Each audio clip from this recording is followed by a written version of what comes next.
Hello and welcome to the FACEIT show. A little bit late, Cloud9 had some issues with Skadoodle's intertube, so the whole show is starting late, which probably means that we can't do our alpha draft picks because I'm guessing that the threshold would be top of the hour. But I think after the game we'll probably go through those and have a look at who we would have chosen. But I'm sure we can still do a unicorn pick for maybe the third match. Dan, how are you today? Pretty good. How are you? Good. We did our first FPL show earlier. Share has nothing to do with this, James. That is true. That's very true. So we can have a quick look at the schedule and see what games we have coming up today. Of course, we have 3 maps. The first one should probably be starting very soon. So let's have a look. Complexity versus Cloud9. I believe Desi is going to be the stand-in. Oh, Cloud9 have got 2 matches. Well, hopefully Skadoodle can finish. It can have his internet issues resolved before the second one starts.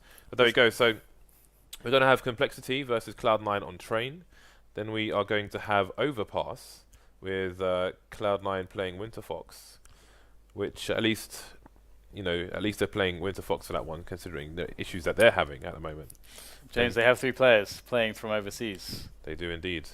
And Cloud9 versus Luminosity will be the last map on Overpass. Train and double Overpass.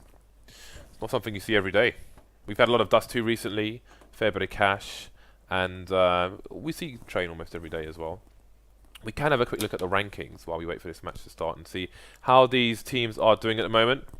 We can see, again, it's just the 3rd day of the North American League at the moment. Cloud9 sitting pretty, 2 for 2. Liquid 1 for 1. Everybody else has lost at least 1 match. You can see Winter Fox there with just pure losses, and X Elevate still haven't found themselves a team named that. Winter Fox have lost 3 games, James, and they have 3 players playing from Europe. Coincidence?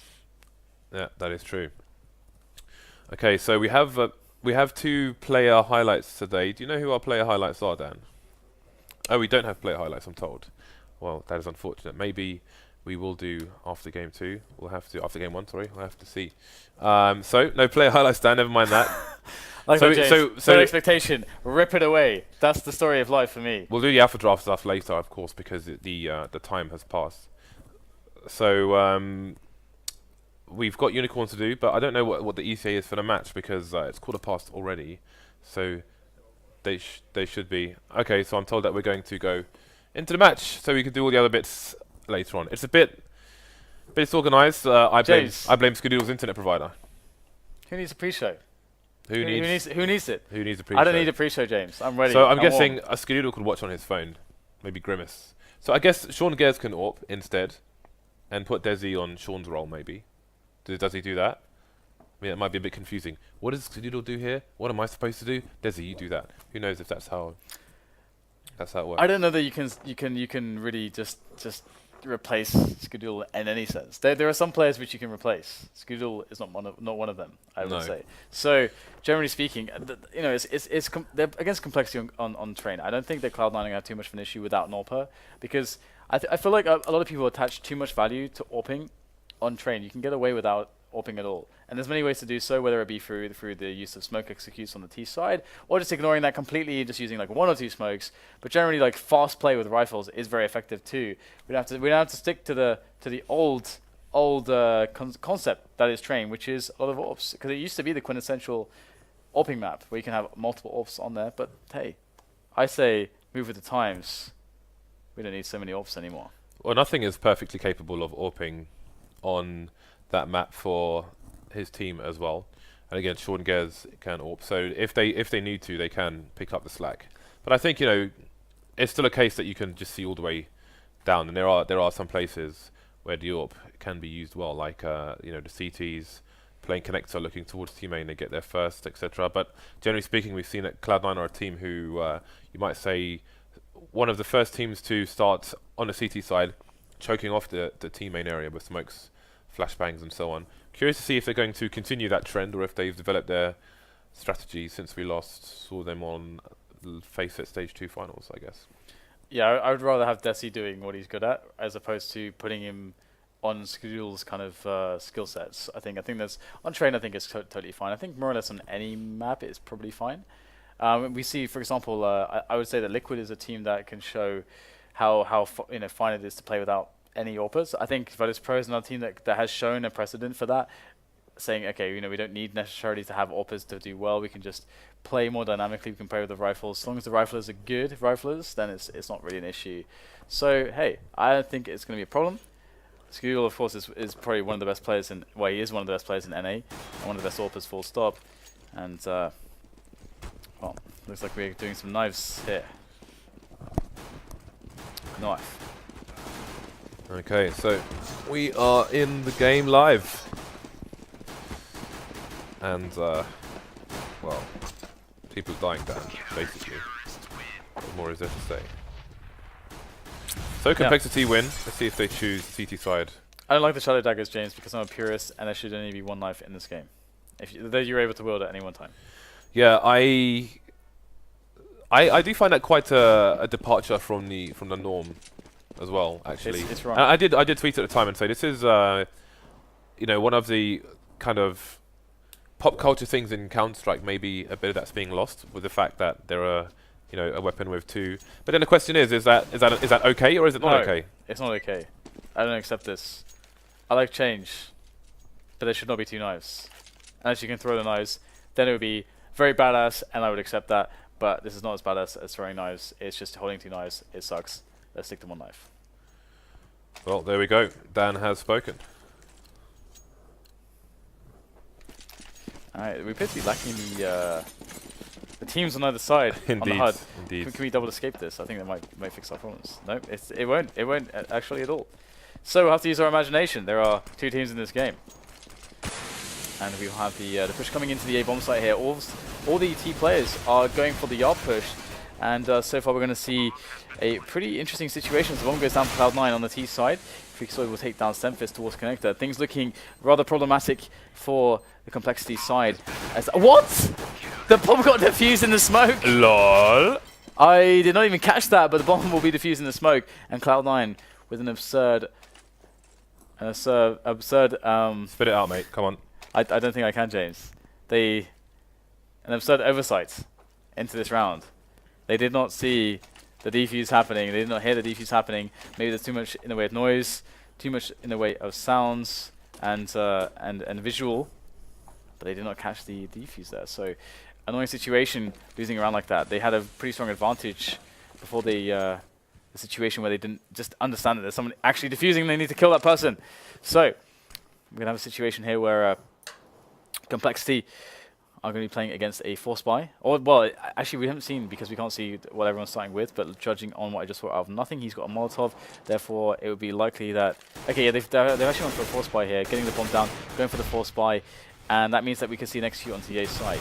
But there is a couple players on Ali side of things, and Sanks will take down nothing as well towards the front of the train yard, meaning that Cloud9 kind of need a pick to get in here, and that's not really the ideal situation when you're in a buy like this. You want to just be able to get into the positions, and right now Sanks is going to be denying that. He'll take down two more players, and that will be a 2 versus 4 situation in favor of the CTs, in favor of Complexity. Desi, the stand-in here for Skudul, the stand-in for Cloud9, is looking for a kill. He'll find one onto Stemfist, and that will make it into a 2-on-3. As Cloud9 move their way in, and Shroud is proving he is mechanically a beast as we know him. And here it is, another great frag from Shroud. He's alone in this 1-on-1. And there it is, finds the next kill onto Valance. Great stuff there from Shroud. And that would be Cloud9 saving themselves just barely, as that was a horrible round for both teams, to be honest. I mean, we'll see the instant reset there onto the CT economy of Complexity from Cloud9. So they've done a good job. It wasn't really a situation that may even have been anticipated for Complexity, because they saw that Cloud9 did get the bomb down in that first round. So they may have been thinking, okay, you know what? Well, they're going to be on a Glocks. They're going to be saving their money for that third round. They're going to get those AKs in, and that's when things get dangerous. We can just have a nice round, or we can build some money. But no, that was not the case. Instead, we saw the Force Buy out of Cloud9. They went with the push, and it wasn't even an execute like you normally would expect from the second round Force Buy after the bomb plant from the T's. No, it was not an execute. They managed to just pick up the kills there. Shroud picking himself up at that AK, or the AK being dropped to him, and that was enough again, we just saw excellent individual play from the team, and that's something that you would expect that Cloud9 should have over everybody else. It's just great individual play, and we highlighted Shroud last night in our North American match. We had a nice clip of him. We saw him. We bigged him up. He's like, this guy is the mechanical monster of NA, and we saw that. Hopefully, while that issue is being resolved, we can restart the game, and hopefully, the HUD will appear. There are many bugs in Counter-Strike, and that's a new one. There's always almost a new one every day. But yeah, if we can just kill the game, open it up again, then hopefully everything will appear hunky-dory. So you can see there's a bit of a config issue. I can only assume they loaded the wrong config, but that's being dealt with, and hopefully we will be back into the match soon. Well done. I was just casting Counter-Strike. I was just talking about Counter-Strike. That's what I do, James. Just in the flow. Yeah, because I realized that I was like in a situation where like filling, and it's like, well, I'm filling, but I'm talking about Counter-Strike, but I'm not actually updating people as to what's happening, because clearly stuff is going on, but I'm not talking about it. I'm just talking about Counter-Strike. So I realized that I failed to inform our viewers, James, as to what the situation was, or how the situation was developing. So I apologize to you viewers for my lack of cognizance of the situation, but it's okay, because I bigged up Shroud. That makes it all fine. So who do you think, I mean, we've announced now that DreamHack Winter is going to be the location and date of the finals for FACEIT Stage 3, the final stage of 2015. TSM in Europe have qualified already, according to CSM. I don't know if any of us have actually done the math. Yeah, they won a game, so they qualified. But they've done the nerd and found out that they've qualified. What are your expectations from North America? As far as qualifications, if Liquid don't qualify, I'll be incredibly surprised, because they look better than Cloud9 right now, which is great. Great to see that that's actually happening. Cloud9 obviously should be qualifying as well. It's top 2 spots, right? So those should be the 2 teams that qualify. CLG, they did manage to qualify for the major. It was actually incredible that they managed to do so. They won 2-0 against Flipside, which was pretty impressive, to be honest.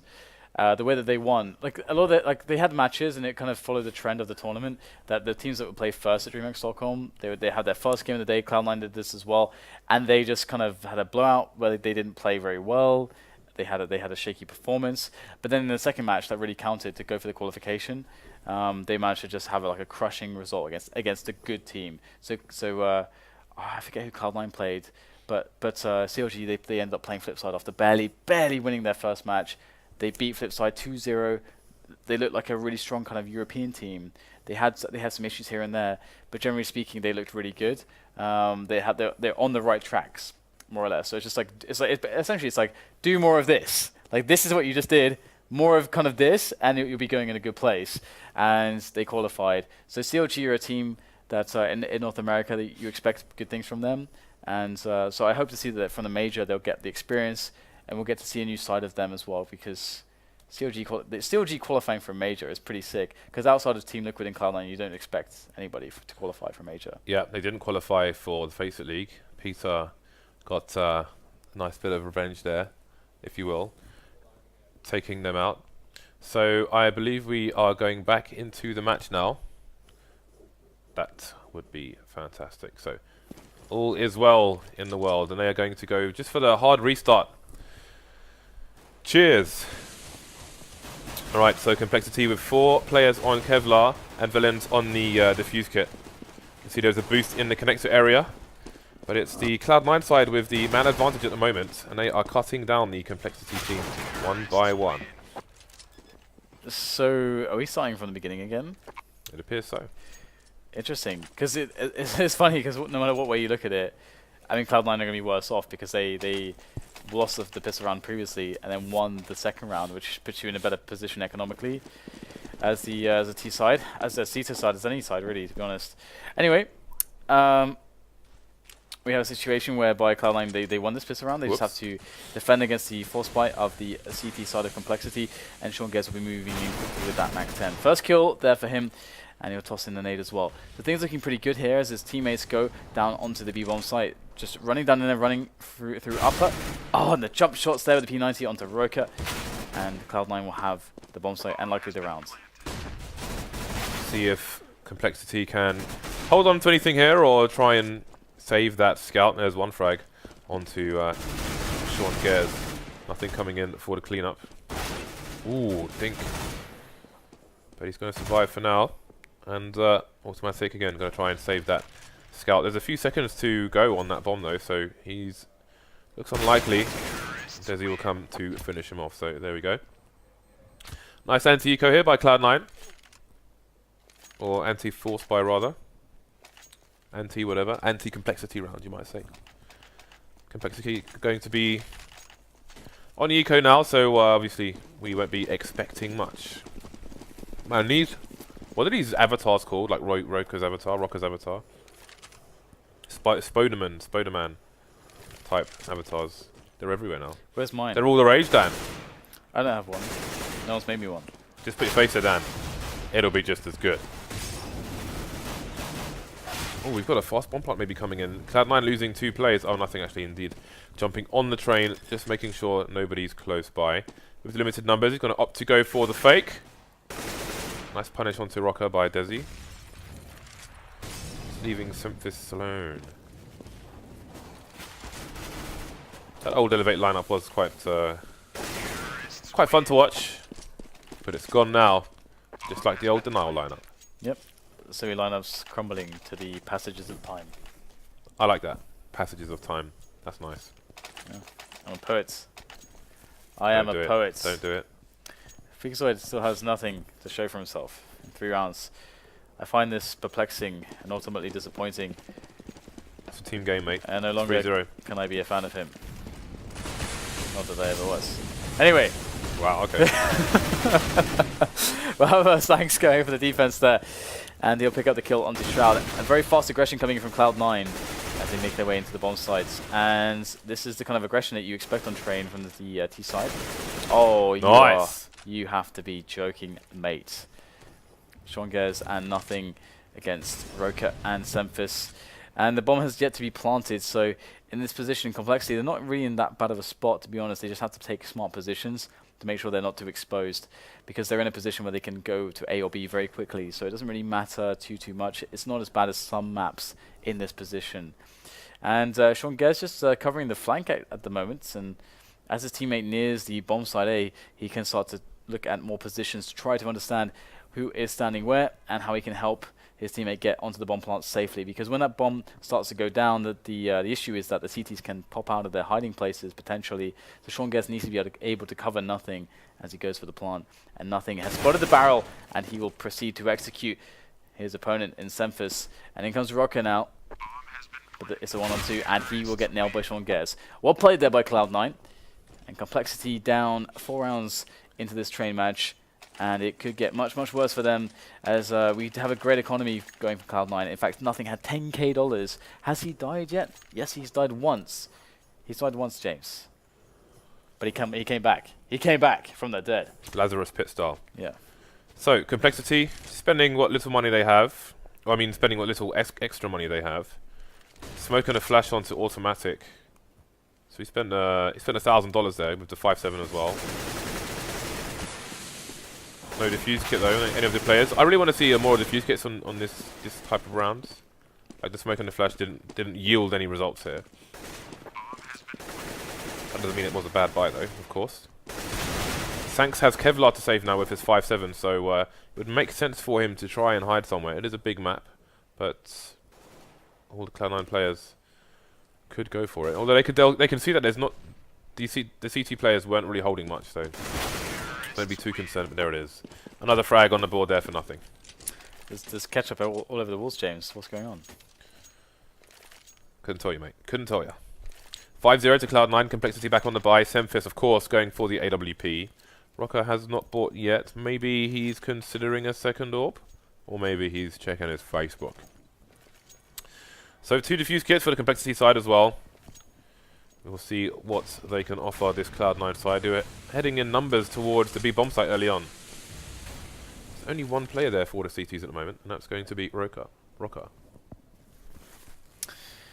Yeah, I mean, again, the way the B bomb site works as a CT defense is just try not to die. If you end up dying, at least get 2 or 3 kills out of it. because as long as you can prevent the T's from actually choking off the connector area, then you're fine. As long as the TTs can rotate into that B bomb site with the weapons, it's very hard for the T's to actually hold the bomb site, as opposed to A, which is hard to take, but is as much harder to take than A, but it's much harder to retake than B for the CTs. So Nays will start to go in there for Cloud9 as they slowly creep their way in, going for the contact play, and Complexity is still not convinced as to what's happening, but they have been alerted. They've got 2 players there, and Roka is just standing on the top of the train. That's not going to work out, and 2 players go down immediately for Complexity, and you have to like the chances of Cloud9 in this position as Valenz will go in, and sure, he's going to go in, but he's going to get spammed down there by Freakazoid, and this is just not the way that this round should have played out for Cloud9. Sorry, for Complexity, rather. Sorry. Sanks doesn't have a kit here, and he is going to make a run for it. 19 HP as well, so this round is more or less over for him and for Complexity. He'll save what he can, but it's not going to be much. They did do a lot of damage to Cloud9, but Cloud9 have the clean sheet. They have the 6-0 now going into the next round. So this is where things get really difficult and horrible for the CT side.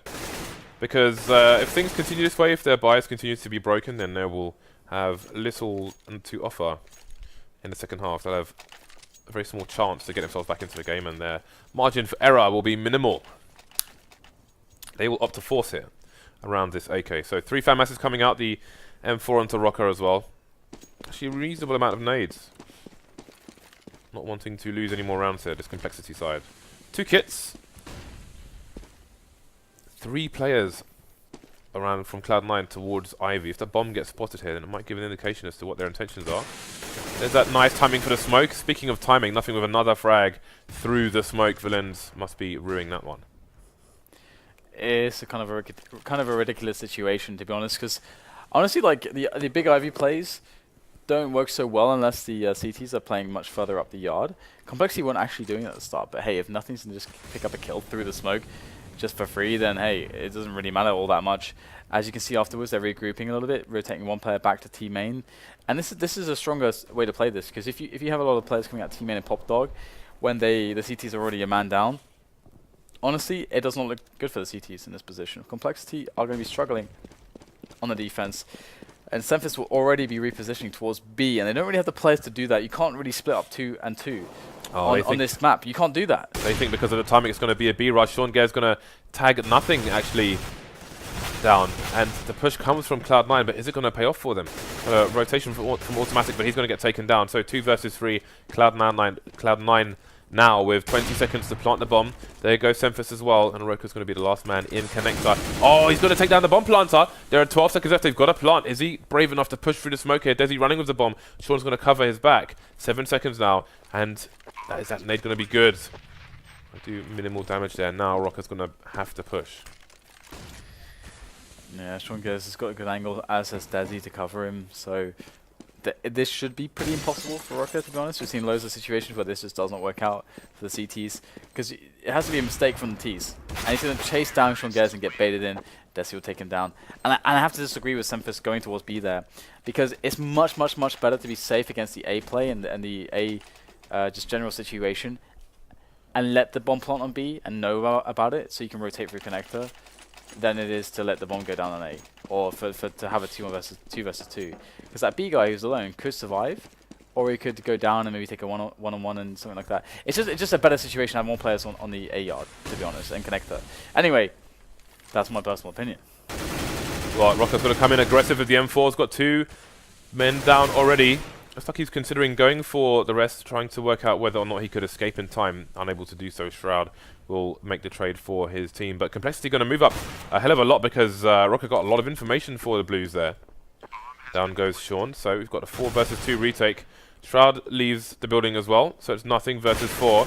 He's got a Molotov to throw onto the bomb. If he'll start to do it, I think you probably would have heard a defuse from there, though. A defuse attempt. Oh, he's found another Molotov, Dan. And he's going to run back for yet more shenanigans. I think the bomb is about to start being defused there. Oh, he's got the wrong angle through the door because the smoke's in position. Coming through the smoke, he'll get taken down by Semphis. And that should be the first round on the board here for Complexity.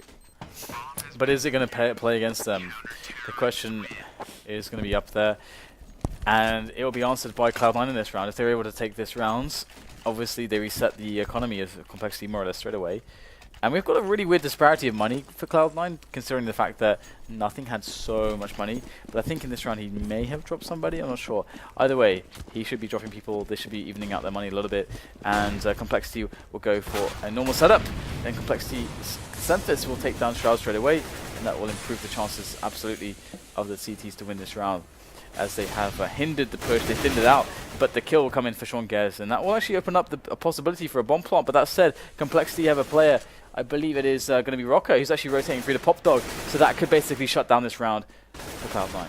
Indeed, he is soon to arrive, but can he get there fast enough? He won't be needed. Xanthus with yet more AWP frags. I think it was a 3-man for him, indeed it was.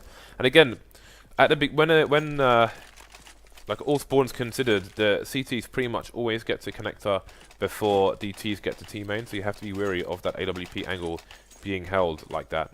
Again, Xanthus got a frag straight away there. I think one of the T's was trying to jump around the corner, but still getting taken down. So Cloud9 back on the buy here, keeping up the pressure from Complexity, who passed the first test, winning the second round after winning their first. Nothing. Doesn't need any eyes to find frags on this map, it seems. Multiple frags through the smokes, full blind headshot as well. 2 players down for Complexity. The push has not worked for them, and now Cloud9 will sit on their lead and slow things down. Wrecked. That's all I have to say. Thank you very much, Dan. So Shroud taking down Automatic with a nice pre-fire, and again, Sean just waiting, preying on the desperation of the Complexity players. Now Rocker is alone versus 5. Going for the tap. We'll follow up and get the frag there. Much work to do. Obviously, he's going to have to be wary of at least 1 AWP, maybe even 2. This map all of a sudden becomes his worst enemy. And Free can just jump around and baits Rocker, but Rocker should know what's going on. Double peeks coming out. There's one. Desi will finally trade. I just realised where Rocker died there. There's like really weird signs on the wall, like graffiti. I don't know if you actually saw that or noticed it. No. It's unlikely we'll see that position again, to point it out later. Hopefully maybe we can. Anyways, 8-2 is the score, and Cloud9 kind of resetting Complexity there. So 8-2 for them is a pretty good way to, after a reset, to kind of pole vault themselves into potentially a situation where they end up on like 11-12 rounds. It's very possible from this position. Of course, they're up against pistols from Complexity. Nice push there from Roki. He's going to get 2 players, actually. The bomb is going to be laying down in front of him, and that's going to cause quite the distraction, to be honest, and that's going to allow Automatic to come in from the back. However, he can't get any frags done there. It's going to be Cloud9 who will be able to survive some of the follow-up aggressions of Complexity, and the bomb will find its way still into the hands of Cloud9. They'll try to work out what are the best options here. Pop Flash comes in from Sean Gez for teammates down into Pop Dog as Desi leads the charge. There is the first snap there onto Thanks. He tries to spray onto the second player there, but it's, Valens will actually find the frag onto Desi.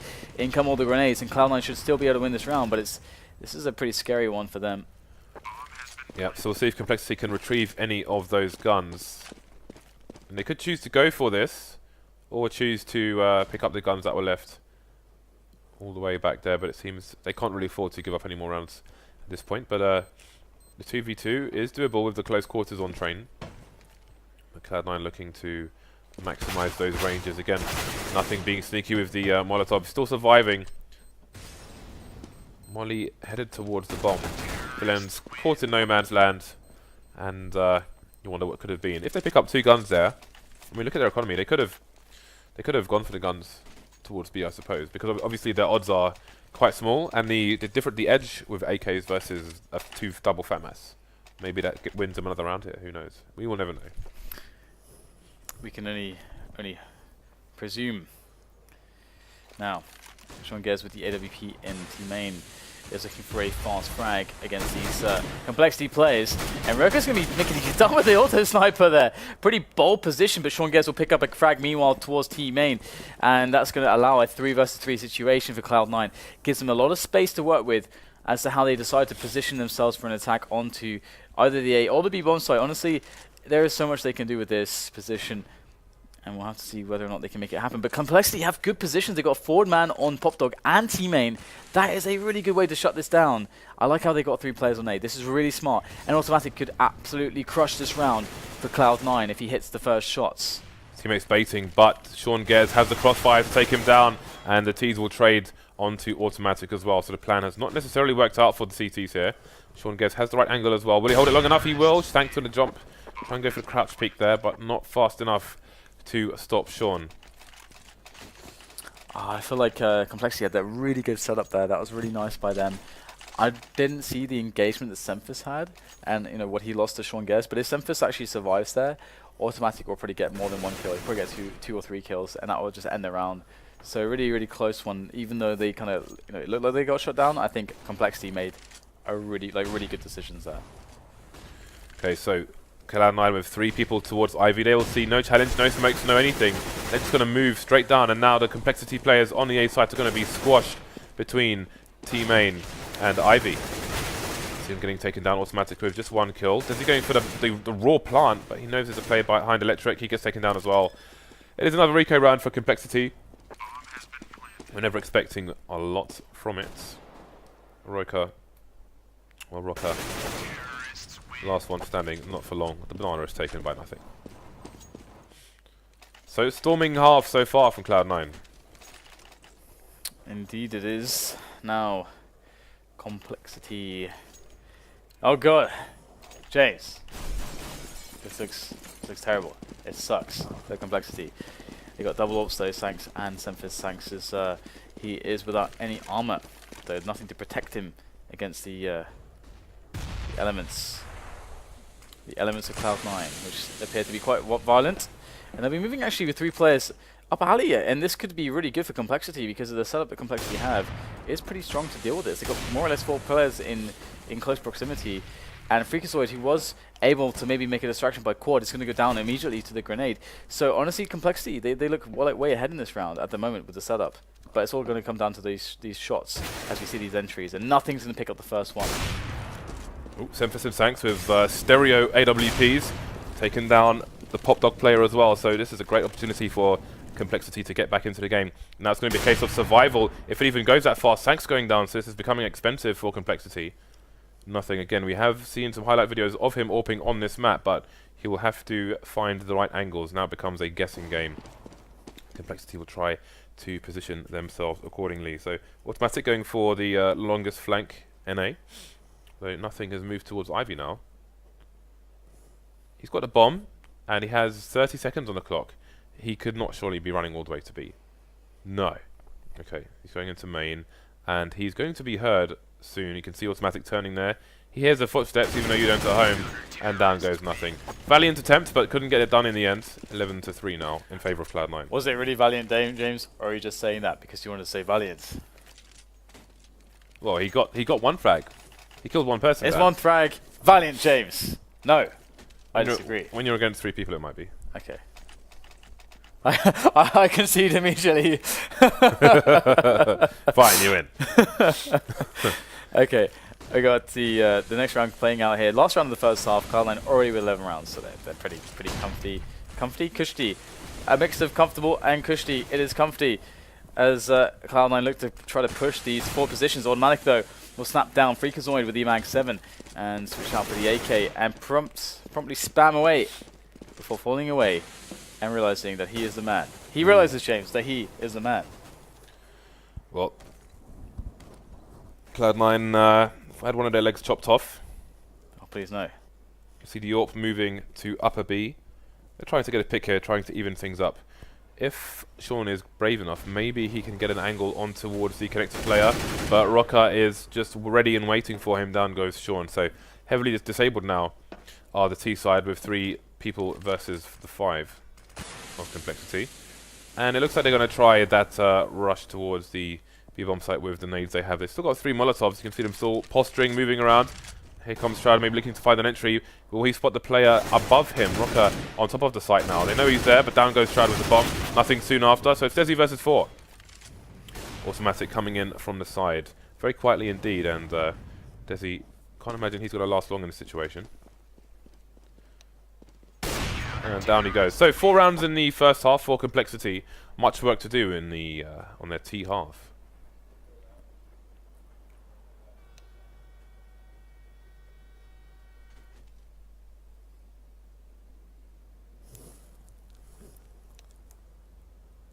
Hello.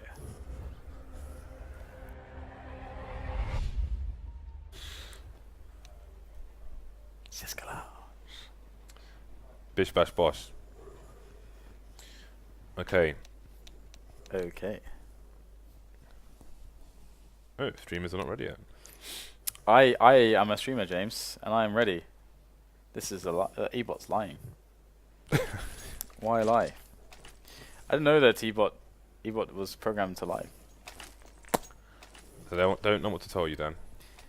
That makes me a bit worried that Ebot can lie, because it means it has its own agenda, James. Which means that it has sentience, James. Which means that we're closer to Skynet. That makes me afraid.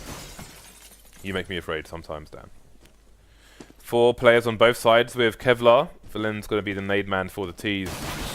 And Sean, the nade man for his team. But he's going to be finding the headshots as well towards Ivy. That is a great start there. Nothing finding more headshots as well. Semphis with what could be a consolation frag at this point. It's 2 versus 4 here. Valen's to go down as well. Now it's Semphis versus Free. Got himself a 1 versus 1. Has to reload, however. Freakazoid just holding the angles. Going to have the 1 tap to finish him off. So that's going to be pretty bad for Complexity. One would expect the Force here, as they are 8 rounds behind, with Cloud9 4 rounds away from the match. Valens has 1 frag, James. I'm sorry to sell it to kind of point you out there, Valens, I think he requires more frags. But you have 1 frag, sir, and that is frankly insufficient.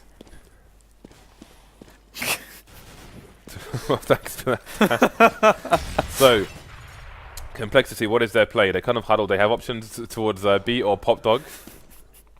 They've got actually 4 smokes here, so they can throw that smoke down towards the connector area, and maybe 1 upper to try and burst out together. They could even throw it in between the train channels as well. I think that's what we might be seeing here. So there's the deep one in upper. You can see the one towards connector. I think they're just going to make an entire wall of smokes here. Shroud's going to try and play through the smoke and get 1 tapped with the Tech 9 up close. Desi coming in as well.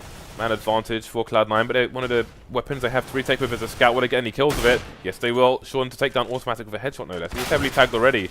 Valen's going to sneak through the smoke with the MP7. Will it be enough, though? There's no kit on these remaining CTs, but there's only 1 player remaining here for the T's. That's Semphis. He's going to see Freak. He's going to kill Freak, and now the CTs are running out of time to take it. I don't think they can do this, Dan. Well, Semphis has got no armor, but... Oh, he's been holding it. James. So it was Operation Meat Shield for Sean. Do you know what's nice about this round for Complexity? Is that, for a moment, James, they believed it was possible, but they were wrong. But there was a moment where they were like, oh, maybe we can do this. And there's merit in that. There's merit there, James. Tell me more, Dan. Don't really. Valens is on 2 kills now, by the way. So Rocker's the only one with Kevlar, and the rest of the Complexity side are running around naked, essentially. That's how I like it. It's going to be a long night. So, two T's towards Ivy, and Sean's gone down with the scouts. I don't think his players will be too concerned, as almost none of these players have armor, other than Rocker, who is the first to fall for the Complexity side. The 1 dig, though, going to make things a bit worrisome for the CTs. 3 players left, nothing down to the pistol will be enough. Cloud9 march on. God knows what insight you have for us now, Dan. I have a lot, but I'm going to try to save it, James, because there's only so much that mortal men can handle. Now, 14-4 is the score, so Cloud9 are close. They're close to closing this one down. And Complexity have a good buy to show for themselves with the AWP on Semphis. And no one's naked. No one is naked. That's good. That's good because there's guns in play. Great flash though from Freakazoid. That's going to achieve nothing because he's going to die first. That's going to achieve nothing. Well, we've got trades coming in. The variants of the corners of these trains will be in play now. And it's going in no one's favour just yet. Semphis, last man standing. He's got the AWP. Now it's just a 1 versus 1. Shroud making his way across the site. Will Semphis be able to read this? Seen him. They're going to dance and juke around. And Shroud now coming from the back. Just getting the knife out so he can walk a little bit faster. Get over here a little bit faster. Semphis has no idea where he is. And Shroud brings Cloud9 to match points. I hate these daggers, man. They suck. That's my personal opinion. I bought some. I will keep them because then I won't want them because I have them, which is quite stupid. It's like the glass of water next to your bed at night. They sit on my second account, which I play on maybe once a month. All right. Well, Cloud9 on match point now, so things looking rather splendid for them. and we'll have to see whether or not they can keep the ball rolling. Complexity do not really have a sufficient buy, and we'll see a lot of pushing, a lot of aggression out of them. And Rocker's even going to push himself up alleyway. He'll get eliminated eventually by Desi, but a 3-on-3 situation is in action. As we have the push coming in from the back, it's going to be Sean Gers. He'll get a kill, and then he'll go down, putting it back to a 2-on-2. But Automatic has the AWP, and there are fire, James. There are fire? There are fire. I will. That makes sense, I'm sure. Bomb is still in control of the Complexity side. Semphis on the AWP, though, is always going to be dangerous. Probably the most dangerous player of these four at the moment, although the onus is on them. But again, look at the design of the map.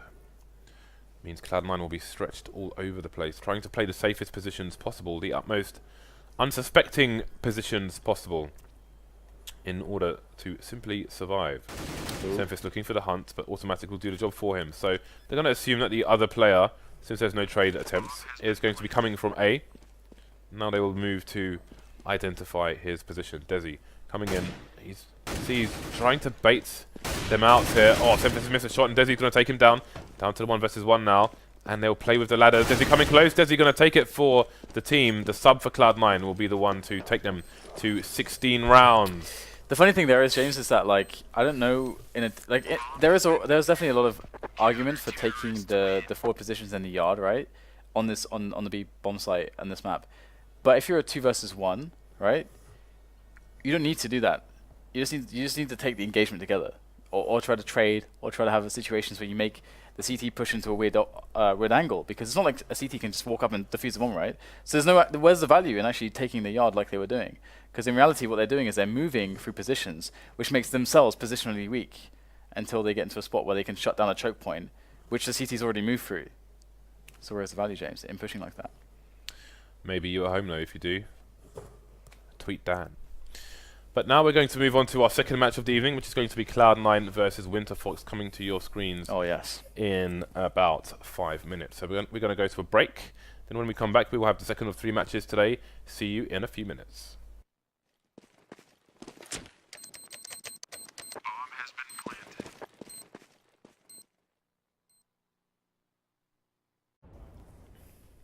Hello and welcome to the FACEIT show.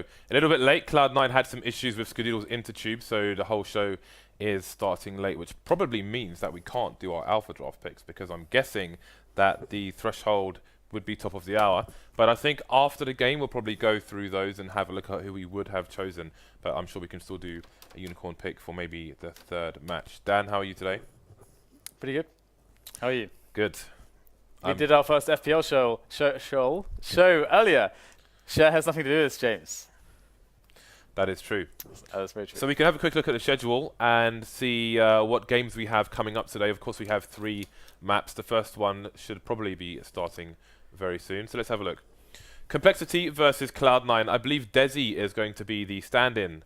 Oh, Cloud9 have got 2 matches. Well, hopefully Skadoodle can finish. It can have his internet issues resolved before the second one starts. But there we go. So we're going to have Complexity versus Cloud9 on Train.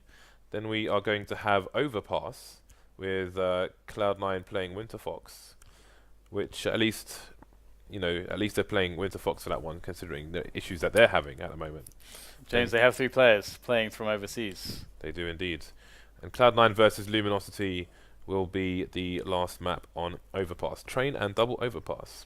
It's not something you see every day. We've had. Who needs a pre-show? Who needs it? Who needs a pre-show? I don't need a pre-show, James. I'm ready. So I'm guessing a Skadoodle could watch on his phone. Maybe Grimace. So I guess Sean Gers can AWP instead and put Desi on Sean's role, maybe. Does he do that? I mean, it might be a bit confusing. What does Skadoodle do here? What am I supposed to do? Desi, you do that. Who knows if that's how it works. I don't know that you can really just replace Skadoodle in any sense. There are some players which you can replace. Skadoodle is not one of them, I would say. So generally speaking, they're against Complexity on Train. I don't think that Cloud9 are going to have too much of an issue without Norpa, because I feel like a lot of people attach too much value to AWPing on Train. You can get away without AWPing at all, and there's many ways to do so, whether it be through the use of smoke executes on the T side, or just ignoring that completely, just using like 1 or 2 smokes. But generally, like fast play with rifles is very effective too. We don't have to stick to the old concept that is Train, which is a lot of AWPs, because it used to be the quintessential AWPing map where you can have multiple AWPs on there. But hey, I say move with the times. We don't need so many AWPs anymore. Well, nothing is perfectly capable of AWPing on that map for his team as well. And again, Sean Gers can AWP, so if they need to, they can pick up the slack. But I think, you know, it's still a case that you can just see all the way down, and there are some places where the AWP can be used well, like you know, the CTs playing connector, looking towards team main, they get there first, etc. But generally speaking, we've seen that Cloud9 are a team who you might say one of the first teams to start on the CT side, choking off the team main area with smokes, flashbangs, and so on. Curious to see if they're going to continue that trend or if they've developed their strategy since we last saw them on FACEIT Stage 2 finals, I guess. Yeah, I would rather have Desi doing what he's good at as opposed to putting him on Skudul's kind of skill sets. I think that's on train. I think it's totally fine. I think more or less on any map it's probably fine. We see, for example, I would say that Liquid is a team that can show how fine it is to play without any AWPers. I think Virtus Pro is another team that has shown a precedent for that, saying, okay, we don't need necessarily to have AWPers to do well. We can just play more dynamically. We can play with the rifles. As long as the riflers are good riflers, then it's not really an issue. So hey, I don't think it's going to be a problem. Skudul, of course, is probably one of the best players in. Well, he is one of the best players in NA, and one of the best AWPers, full stop. And well, looks like we're doing some knives here. Knife. Okay, so we are in the game live. And, well, people dying down, basically. What more is there to say?